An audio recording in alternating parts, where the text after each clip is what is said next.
Welcome everyone, and good afternoon. Welcome to today's data deep dive, exploring data.census.gov for insights. My name is Karuna Ramachandran, and I am the Redistricting Director of Pro Georgia and the Georgia Redistricting Alliance, or GRA. Pro Georgia is our state's nonpartisan civic engagement table. We have 62 partners across the state, and GRA is our multiracial coalition working for full and complete census count and a fair redistricting. So now we all have some sense of how critically important census and ACS, or American Community Survey data, is. It's used to determine representation at all levels of government, to determine funding, and to guide decision-making within many sectors. So we're very excited for today's training, where you will start to learn how to access that data for yourself. And we're thrilled to announce that today's training is part of a data deep dive census series. So please come back for sessions 2 and 3, where you will continue to hone your census data skills and get to workshop a project for yourself or your organization in that third training. So stick along with us. So before I begin to introduce our training partner, Lucan Nguyen, let me just go over a few quick housekeeping. So we are recording today's session, and we'll be sharing the recording with you all. So no pressure to take a ton of notes. You'll be able to review the full screen share afterwards. If you do have questions during the training, please put them in the Q&A. That function should be enabled. We will be monitoring that and sending those questions over to our trainer. And a quick reminder that we are a nonpartisan space, so be mindful of that as we move through today's training. So without further ado, let me admit a few more people. Without further ado, let me introduce our training partner for our Data Deep Dive Census series, Lucan Nguyen, who is a data dissemination specialist with the U.S. Census Bureau, covering Georgia and Alabama. Prior to working at the Census Bureau, Lucan worked as the program manager of the Southeast Asian Center, whose mission is to assist and support multi-ethnic refugees and immigrants to achieve self-sufficiency in America. Lucan currently serves as board chair for Boat People SOS Atlanta. In May 2023, Lucan received the Community Champion Award for his census data outreach and education. And I can say personally, because I worked with Lucan during the lead up to the 2020 census, he is an incredible partner, incredible community partner, very knowledgeable, and always willing to come out and help. So we're so happy to be, co-hosting this series with Lucan. So with that, I'm going to pass the mic to you, Lucan. Thank you, Karuna, and good afternoon, everyone. And thank you, Karuna and Hashida, for having me back. And I'm glad to be back, and everything's working out for us this time.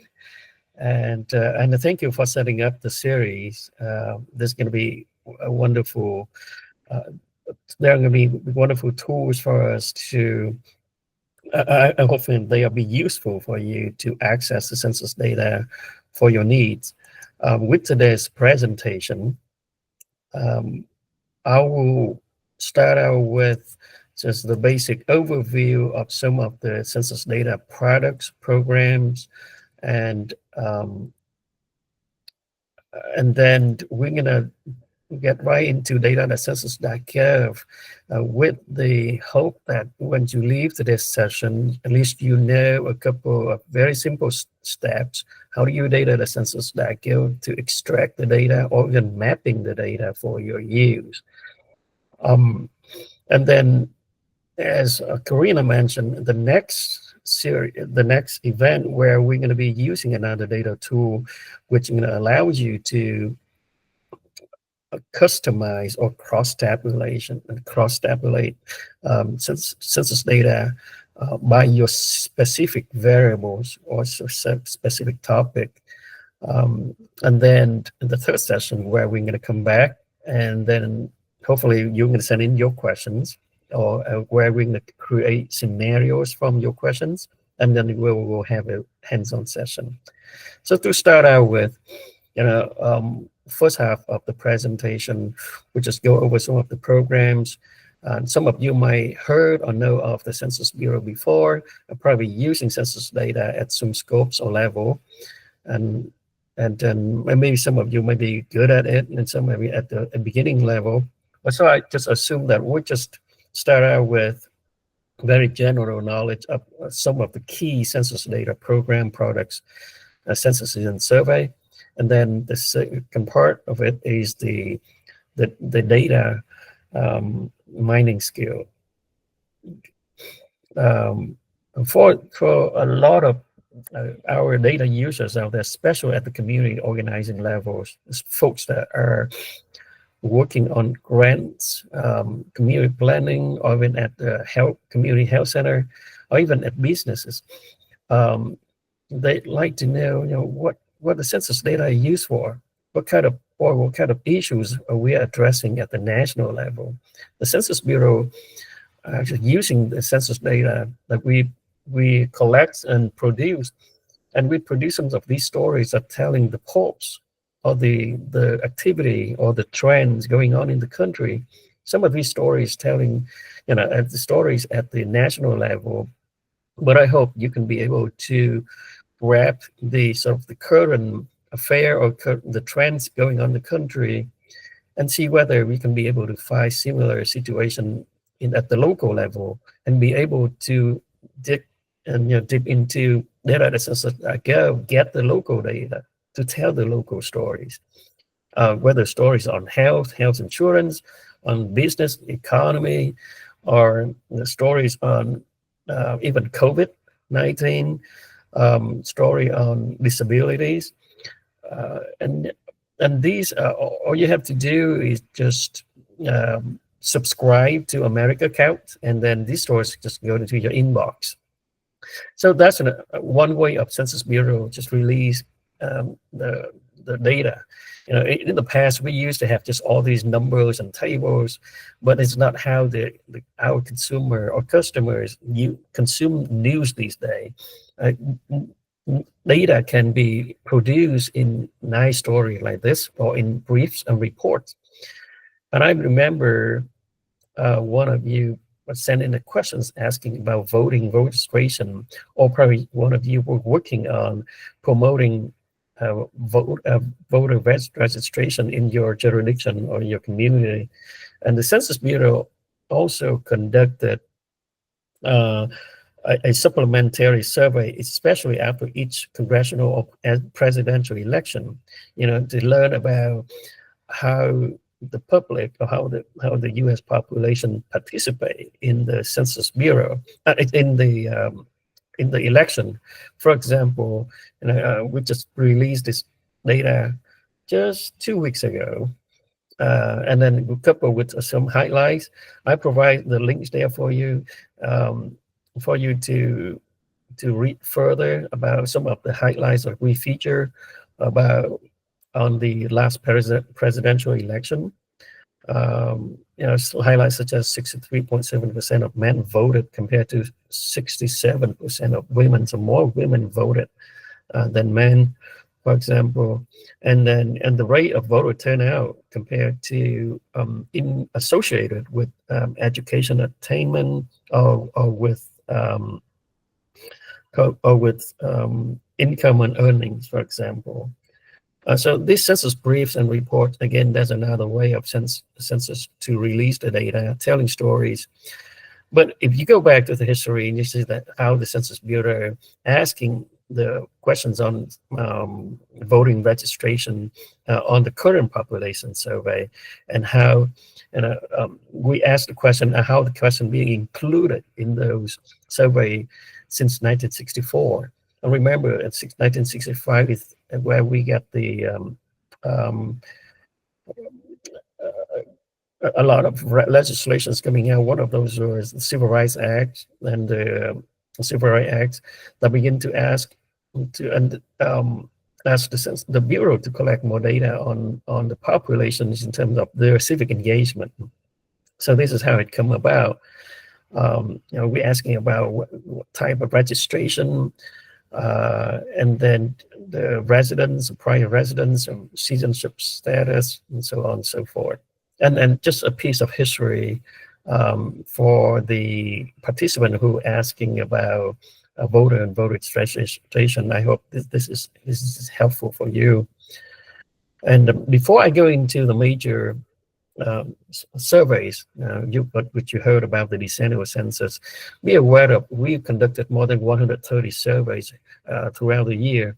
One of those was the American Community Survey, where we survey major metropolitan areas in the country, asking about just basic housing units or living quarters.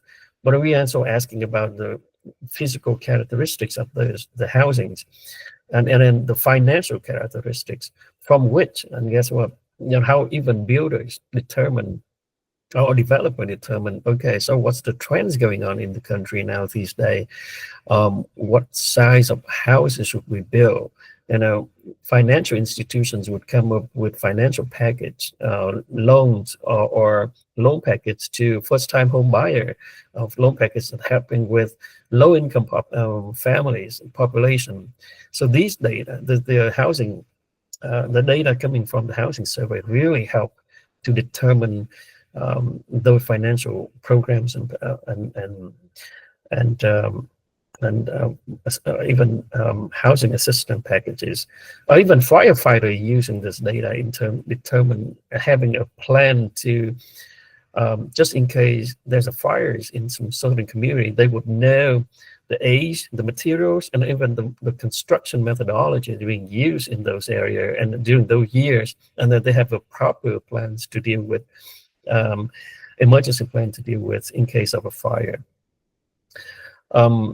And then the next big one is the economic census, with a series of many economic surveys and so on and so forth. But the big one was the one that came out once every 5 years in the year that ended in 2007, where we ask about what kind of industries or sectors that your business in, the values of shipments and total revenue, the characteristics of owners. That's what we hopefully with next session we have a chance to explore those data tables, where you can be able to access and learn about, say, how many women-owned businesses in your community or in your state or in your county, if they're available, and then what kind of industries or business sectors that they are in.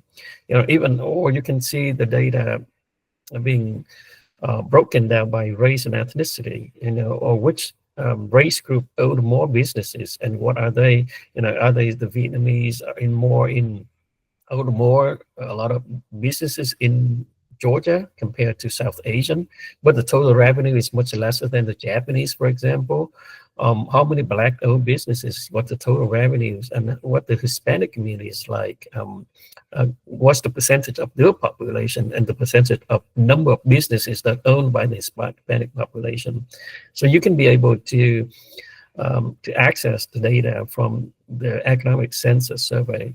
Or some of you may be interested in learning about the workforce, and then how many of those are from Hispanic community, or what's the characteristics of the Hispanic workforce, and even where they're coming from to go to work, and what's the job distribution densities like in your county or in the city. How many people living in the city or in the county travel outside of the county to work, or moving into the county to work.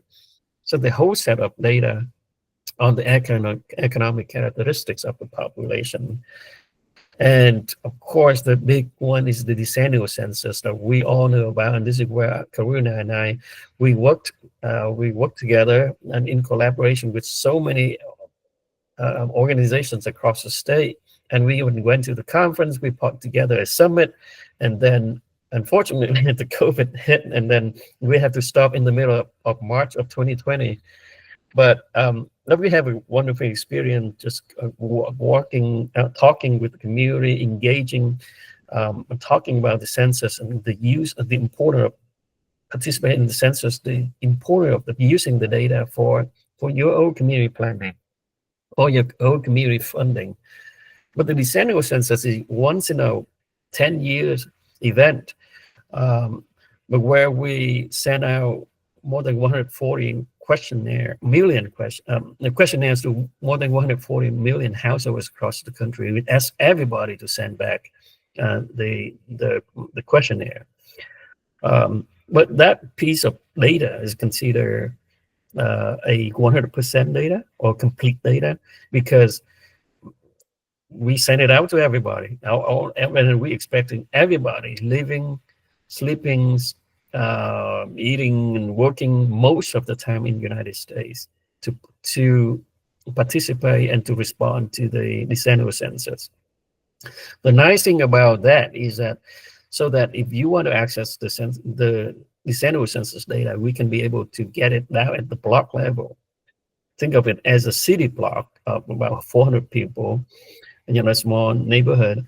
And then you can be able to go down to that small geography and be able to get the census data. That the decennial census data also establishes the official population count for your local community, or for your city, or for your county. But there are some limited questions. There were only 10 questions asked on the decennial census. So from that data set, from that program, we get only a couple data topics such as age, sex, relationship, the Hispanic or Latino origin, the ethnicity, race and ethnicities of the participants, and number of people living in a housing unit and housing tenure, the percentage or how many people rent a house or own a house, or the house being occupied or vacant. That's only very some limited topics that we can get from the decennial census, but the data is considered the most precise and accurate, and because the sample size is very large, you're talking about the entire United States. From that, from the decennial census, we produce again stories or reports like this. We can produce, we tell you about whether your community population is declining or increasing. As such a story here that we produce from Mississippi, for example, we produce a state profile, and you can do this for your own state, or even you can zoom in and get a profile for your county. And you can see the breakdown of race and ethnicities and whatever you want to map. So you can be able to map, and you learn about the diversity of your community and through this diversity index application. You can be able to map age, the age characteristic, what the percentage of people is age, 18 and over. That's important piece of information, data, because that's very much referring to the voting age population, for example. And what's the change like since 2010? Whether there will be more people in your community who are in the voting age range, and then what you're going to do with that piece of data. And then after once every 10 years, and you're like, okay, so the population keeps growing, and what about next year and what the year after that? Do we have the number for that? And the Census Bureau runs two programs called population estimates and population projections. The estimates is based on the decennial census baseline, and then where they calculate the birth, death, and immigration rate. By immigration, we are looking at the current current immigration policy, and then we come up with what's the best scenario or the worst scenario. Because the policy might change, that might affect the number of immigration coming into the country. But so we take the rates of births and deaths and immigration to calculate that, and we determine the rate of change for the population, and we come up with the population estimates. And talking of which, just this morning, the Census Bureau actually released data on the U.S. population estimates and projection, and then we produce some demographics. So when you see on the right there we can learn about where the population is booming in the country. What the city with the largest population increase in this by number or by percentage. And And you can see Texas too, ahead of the country. I think Texas, the Dallas Fort Worth area, Houston still gaining population. Um, and then, but if you go to the right-hand side, in terms of the rate of change, the population, the percentage growth, and you see this is all in Texas and Florida, meaning that in the South, the population in the South continue to grow. That including Georgia, what we call the Deep South, um, that's including Georgia as well. And then, a nice one where we report on the population growth by cities or by region. Um, and then this is one by the city and towns with the largest population gains. And we also reported on America is still a country of small towns. We have a lot of small towns and cities, and if you have a chance, again, I provide the link there and read that report, and to see where your community, where your city is at, and where we are in the bigger view in terms in the shift or trend in the in your your communities, like even either at the county level, metropolitan level, or the state level, and what's the implications of those population shift would have on your programming. I just want to I found this one, and I just want to put it here for our presentation, because I thought maybe some of you might be interested or may find this one useful, which we produce another interactive visualizations called foreign-born population. This is really a nice thing. Foreign-born, we're talking about the population who is not a U.S. citizen at birth. So this includes person who have become U.S. citizen through naturalization.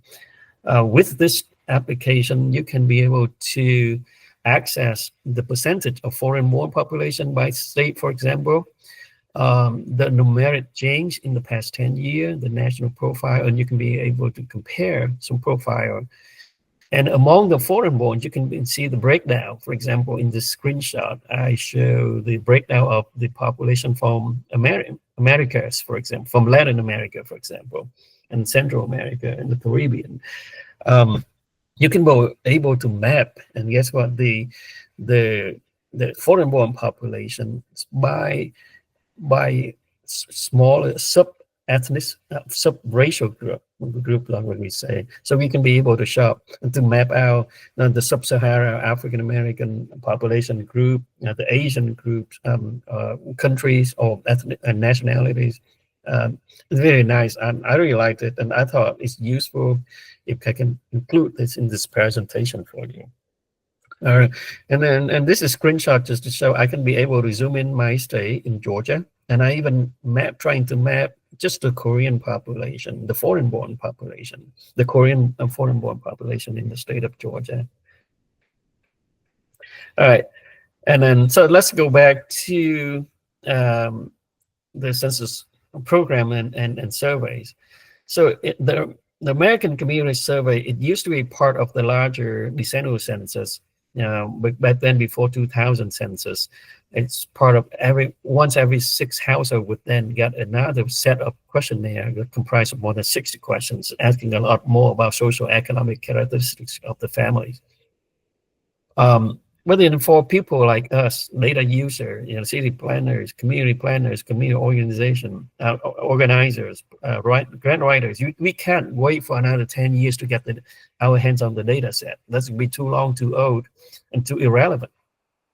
The Census Bureau then implemented the what we call the long form, the questionnaire that we sent out to one in 6 households. We take that, we implement it in 2005, and we turn it into what we call now the American Community Survey, where we conduct the survey on a monthly basis. Yearly, we collect sample from 3.5 million households across the country. But instead of produce what we call a complete picture of what America is like, 100% data, the most complete or accurate data, the American Community Survey, because of this, the nature of a survey, a sample survey, we learn or we gain just access, insights into the characteristics of the population housing rather than the complete data. But the nice thing about this one is that we get a much more data topics that we can get our hands on. For example, education, fertility, grandparents taking care of grandchildren, veteran disability, and so on and so forth. We have a lot more. And then later on in the exercise, in my demonstration, we're going to go over a couple of, say, scenarios where we can, play around and learning how to extract and to find the data from on these topics. The American Community Survey, and these are just a couple of examples for that we can do from that data set. We can be able to break it down by, for example, in this map, by census tract, and we can map it out. If I'm interested in my business or my grant or my community or program is targeting the children under 5 years of age, okay, I want to know where the majority of them are in my county. And with census tract, with neighborhood, get the high density or high concentration of population under 5 years of age. And I could be able to map that out like this. And again, I want to show it here. With my point is that you can do it too. And then we can go this through this later on, or we can come back in July and we'll do a workshop and then we'll learn how to do this. My slide's not advancing. Okay. And then if my program's working with the 85 years old, I'm just out of curiosity. I just map it out just as to show you an example. A population over 85 years of age, and then you can be able to do so, and then you can see it can be compared. Okay, that's the area with young families, with a lot of children under 5 years of age in my community, and this is what it looks like for the elderly, 85 and over. And what about the Black population? Where the high concentration of Black population in my community compared to, say, where the Hispanics population are. This is supposed to be Hispanic here on the note. Hispanic population, the distribution of Hispanic population, are they settling, are they sort of all over the map, all over the community, or they live in a more high concentrated area as compared to the Black population, and what the implication for that in terms of my community programmings, or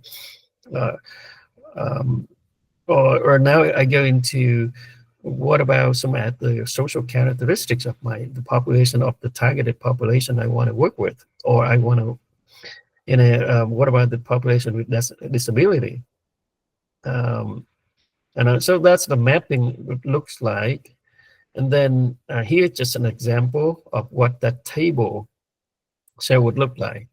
And then again, we'll see this in our demo session later. That's what that table looks like. And let me switch gear a little bit and talk about race and ethnicity real quick. And just because we need to understand this in the United States, race and ethnicity is not a matter of, and this is a matter of debate among sociologists and social scientists, but it's for race and ethnicity in the United States, it's determined by the Office of Management and Budget, and it's not what the definition here. It's not an attempt to define race biologically, or anthropologically, or genetically. So race is based on self-identification. And we have two categories of race being reported, and you can see the number of people reporting race alone or race alone in combination. To make it simple, if I'm Vietnamese, but on the census form I wrote Vietnamese, so I would be considered or counted as Asian alone. And then, but I was like, okay, it's self-identification. I feel like I grew up in a more Hispanic or Black community, and all my parents, or one of my parents, are Black or Hispanics. So I would identify. I would check Asian, Black, or Asian, and then I would be considered biracial.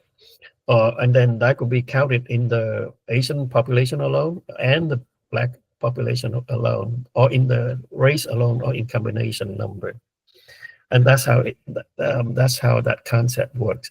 And then the question on race, we started asking on race since the early decennial census of 1719 up to now. And you see, as the country grows, more diverse racially, and there are a lot more questions on more racial categories being broken down, and we the census now being asked to capture those data, the race data. And this is just a piece of history of how race data being captured from the Census Bureau from 1790 up until 2010 and up to until now. Okay. And then I'll just include some of more general information for you, some of the questions and answer. Now, before we go into the tool, and let's just grab some basic understanding of census geography. So that's going to help us to break down or to drill down to the many different geographic levels in data that census.gov. And look at this diagram. I want you to pay attention to the column in the middle, what we call the nested relationship, where one is nested within the other. For example, the block is nested within block groups, not block groups nested within census tract, meaning that their boundaries, they don't cross each other. Census tracts cross nested within counties, and then counties within states, and say within region. But look at to the left, you see places. That's another word for cities, towns, houses. It's out here. That means the place is a geographic unit whose boundary can cross counties' boundary. It's not nested within boundaries. That means that a city can be in two counties or even crossing the state line. All right, just pay attention to that. And that might have some implication on the way, in the way we access data for city. How are we going to determine which part of the city that lying into different counties or different state, and how are we going to get the total, the data for that in order to get or to build a profile or picture of for my city. So that's one concept. And this is an illustration, the breakout of what that nested relationship. So we get the block group right here and nested within census tract, and that census tract is nested within the county and county within the state. And then another concept is the rural versus urban. So urban area, to keep it simple, to understand it this way, after each decennial census, the Census Bureau then work with the local government and delineate the boundary for urban and rural. So rural is defined as what is not urban is considered rural. And urban would be determined by two basic standards. At least that area get a lot more than 2,000 housing units, or more than 5,000 people, what we call the core geography. And we can talk a little bit more. I think I provide with you a video. There's a YouTube video there, and that expands the concept for you to understand better what rural means or what urban means. I think one of the participants sent that question in, and I just took this opportunity to include it here and for your answer, and then also included a lot of sort of the historical time series of the changing of America from in terms of the rural population and in America over the years since 1880 up to the 2020 census. Yep. All right. Any questions so far? We are moving along good here. We do not have questions so Good. far. All right. Good. So, all right. So those kind of a quick overview of the major census programs and survey and some of the basic concept that we want you to understand before we now going into data.census.gov and and exploring the program and the program, learning how to navigate the program. For example, we presented with the global search or what we call the single search box. When we're going to use it, or should we use advanced search feature, and how we're going to break down the geographies, what we learned earlier. Okay, so we're going to going to find population for county or for city. How are we going to do that? How are we going to break the geography down? And using the advanced search feature. Topics, for example, under topics, how are we going to go into 5 different ethnic cities or different racial groups, or and then whether should we use the race alone or race in combination? Which number is better for my use, for my proposal, for my story? And then, for example, I show you just a screenshot of how we can break down in terms of looking for different smaller Asian groups, for example. The business community, the characteristics of business owners, for female, foreign-owned, female, veterans-owned, Hispanic-owned, what kind of sectors the most businesses are in information technology or food accommodation or services, or they in coal or mining or manufacture. We don't, but that's how we learn how to break down and learning more about the business and the business owner characteristics. And then housing's data, and then I think I just grab this this table, and just to show you the monthly owner cost just for the Asian householder, of the mortgage status for Asian householder, for example, and then to show you what the table looks like by counties in Texas, for example. And then we're gonna learn how to use those features on top of the table. And so then where we download it, so can I add more geography to it? Can I look for different year, different survey, and can I download onto Excel, or how can I share it with my friends, or how can I map the data? Yes, talking of mapping, there's mapping features there.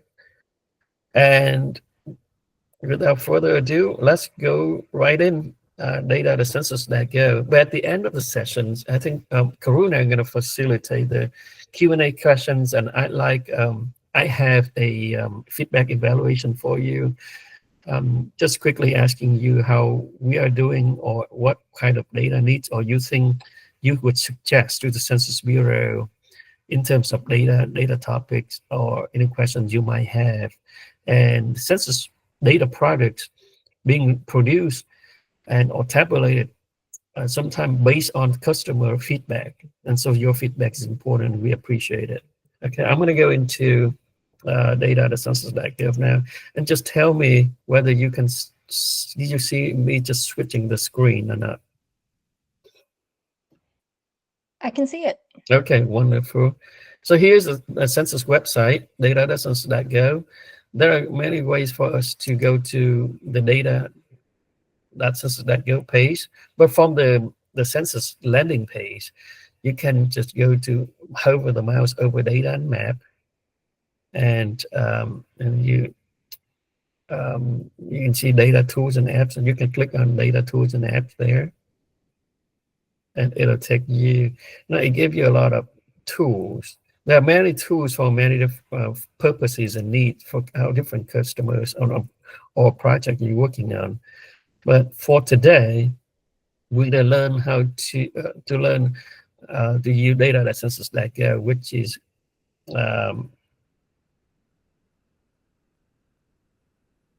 it's right here. Explore census data using data.census.gov. You can click on that, and it'll take you to data.census.gov, or you already know it, and you just type data.census.gov, and you take you here. Okay. So first thing first, it's just an overview, and you can find table, you can build maps, and you can produce a profile of your community and access microdata. We're going to touch on this in June, and I will show you how to cross tabulation and customize the data. Uh, but let's go back to the global search, and you want to give you a sort of a Google feel, like, yeah. And I usually go in here, and I'm just interested in, say, Korean in Georgia, and randomly. This is how I Google things. And I want to know how many Korean in Georgia. Can I do that on Census? I don't know. I'll just, out of the blue, I just type it in and see what happens. So it looks like I get one result back, and it gave me the demographic profile, table 0 DP05 and from 2021. Okay. I'm curious. So I want to open it up and see what's it like.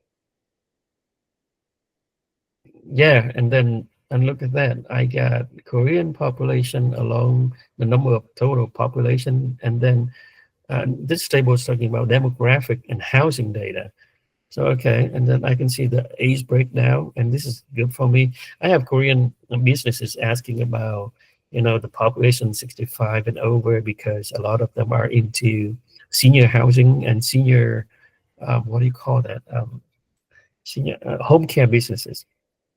So they're asking me about this kind of data, but they were like, okay, should I just look into Korean alone, or should I look into the number with anyone who call themselves or identify themselves as Korean?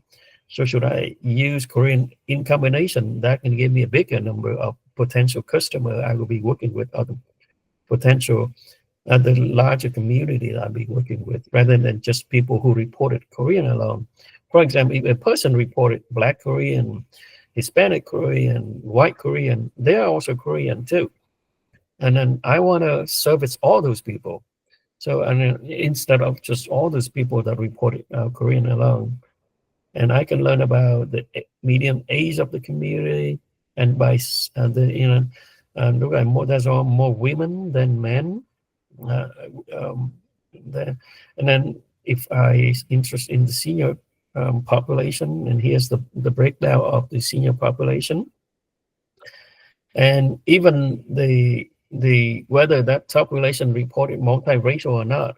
And we have some outliners, for example, the Japanese and the Filipino are the most multiracial among the Asian group. Among the Caribbean, most of the Caribbean groups reported Black, and then rarely specified the nationality of origin, for example.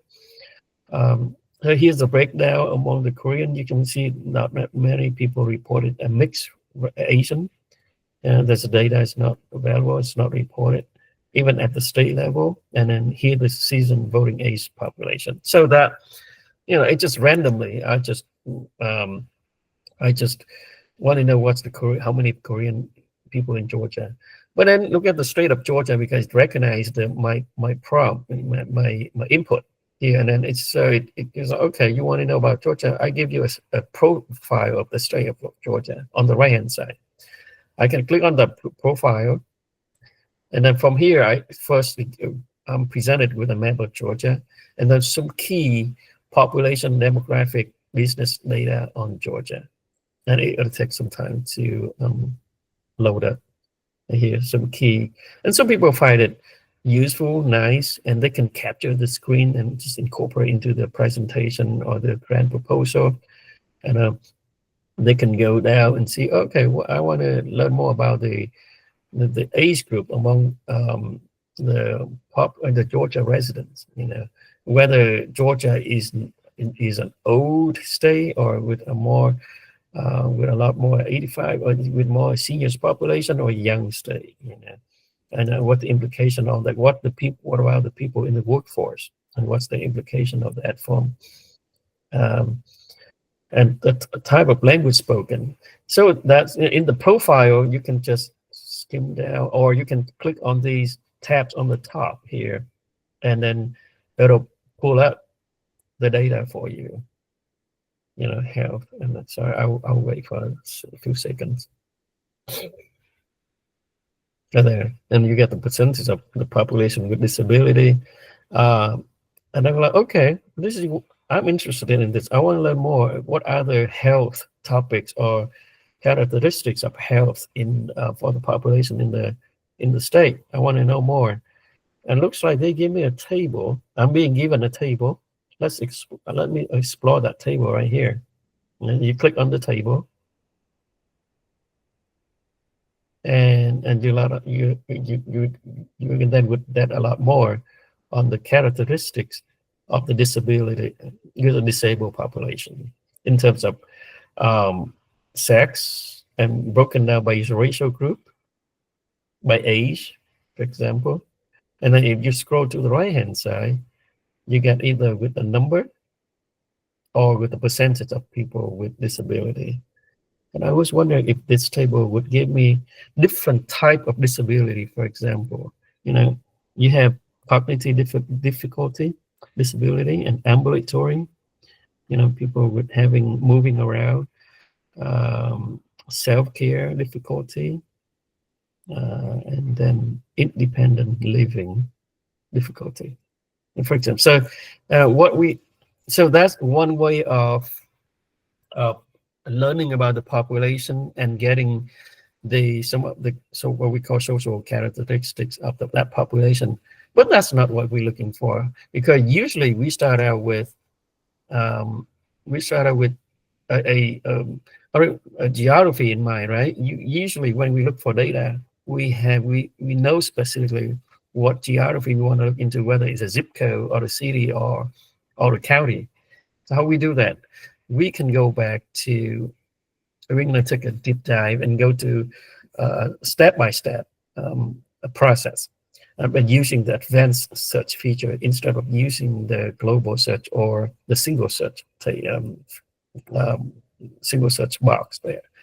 So I'm going to go into advanced search, and I would advise you that each time you're looking for data, first of all, you need to determine what geography you want to look at.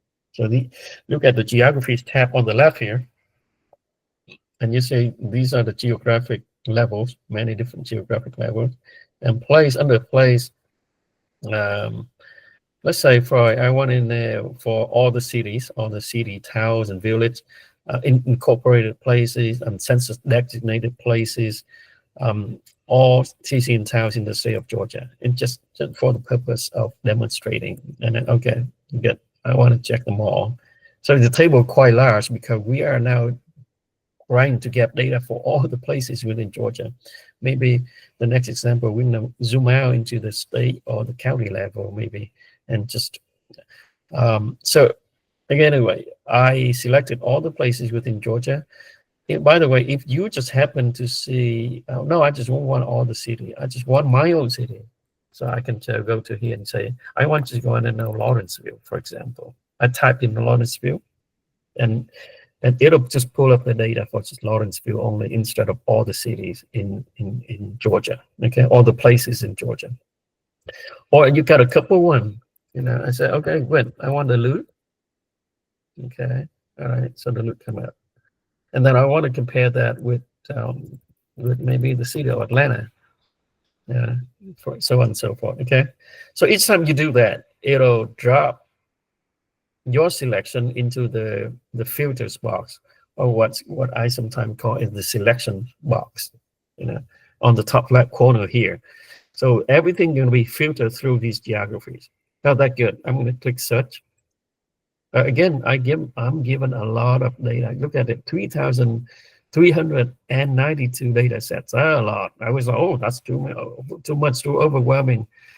So the next question would be, okay, great. I got my geographies. I want to compare or to get the data for this city. What's next? I want to know, say, let's do race and ethnicity. I want to do how many blacks, what the black population is like for these cities. How do I do that? So what we do is next is we already have the geographies determined, right? Next, we're going to scroll down and select race and ethnicity. And then we have a breakdown of race and ethnicity. Each time you see a chevron or a forward arrow or a box line, does that mean that you have more options? You have a lot more options. But if you see a box next to it, that's your final option. Okay. So if I say I'm interested in Black and African American, so I can have the detailed Black on African Americans and see, I can be able to see the sub-Saharan African American, for example, and I just want to see how many Ghanaian alone in Georgia, for example, in those cities. I can do that. Or I just interested in all Black or African American, in general. Or just Black or African American alone or in combination. Let's for now, I'll just Black or African American alone for these cities. So and see my selection just got dropped into the filters box right there. Okay, good. So we'll be like, okay, where the results? And you see all here tables here on the top tab, maps. I can click on table and see what are the kind of tables are available. How many results? I got 306 results, 206 results, sorry. And then I got a table called PA and another table called DP05. What's the difference between these two? It turned out that PA is a decennial census table. It's more accurate. It's coming from the 2020 census. Great. Should I use that? Or should I use the other table, which will give me a lot more social economic characteristics in terms of housing and of that population group? So I don't know. Okay, let me explore PA first.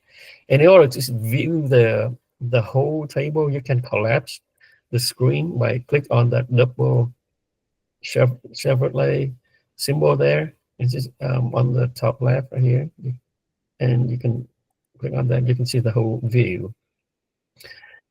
So I have PA then would give me a breakdown of what did it say? Total 2020 census demographic, and here's the Black population right here in the Atlanta city compared to Duluth and Lawrenceville. Okay, so we see a lot of Black population in the city of Atlanta, and then compared to Asian and white population, so you get a lot more Black living in the city of Atlanta than white population, for example.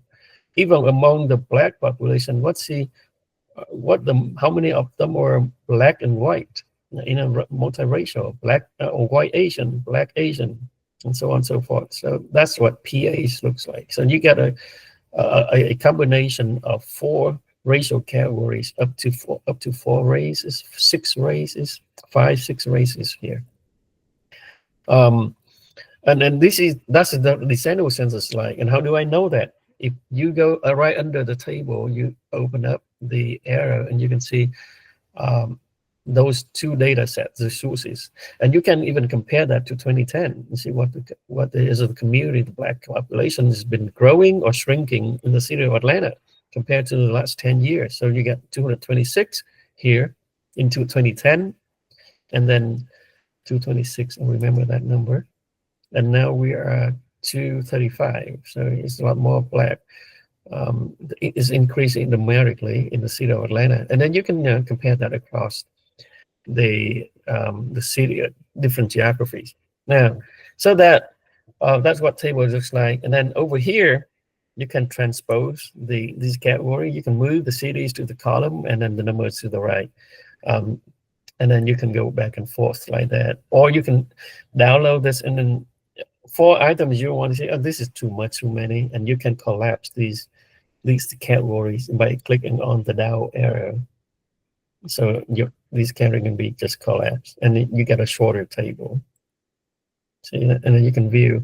You want to view the main thing, and then or you can download into Excel,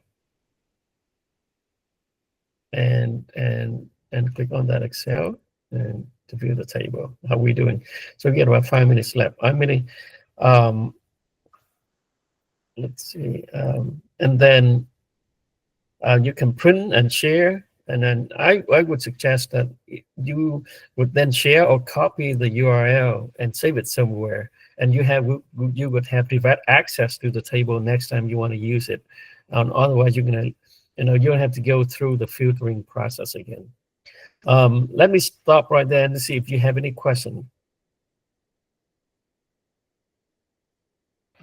Lucan, we don't have any questions in the chat, but if anyone has questions now, please feel free to ask. Yes, please. And you can see that data. Just go ahead. If you need to interrupt me, that's fine, because I keep talking. And just to finish up my point here, the advanced search is it's a step-by-step process, and where you need to learn to break down these categories or the topics. Again, and then you can go down. You see if the year is available, a year and alive, that means that there's some sort of data sets for those years, and you can go back all the way back to 2000. And then next time we learn about even exploring industry codes or businesses. But for now, we're exploring social, economic, demographic, and data topics. Okay, and then and we have recorded tutorial on Census Academy, which I give you a link in my presentation, which you can have a copy of. And then you can follow along those tutorial, or you can call me. And if you're looking for working on a project, looking for a piece of data, and then today is to give you an overview, an understanding of what's available out there for you. And next time we'll get hands-on workshop. All right, I'm going to pause and to see if questions or Karuna would like to wrap up. Yes, we don't have any questions, Lucan, but we do have a comment from Kimberlyn Carter. I don't have a question, just a comment. This was excellent. He covered a great amount in a concise and understandable way. I definitely agree, and thank you so much for your time. I think we all can agree that there's so much more to explore here. So please join us for our part 2 in June. We will email all of the slides and the video from today so that you have this, you can review it and really start playing along with data.census.gov. We have the training, the feedback forms, the attendance form as well in the chat. Thank you, Harshita, for dropping that. So please do complete those so that we can know how to improve for the next 2 trainings. And with that, if there are no other questions and comments, we will go ahead and end the training and see you next month on, I believe, June 26th for a deep dive into MDAT.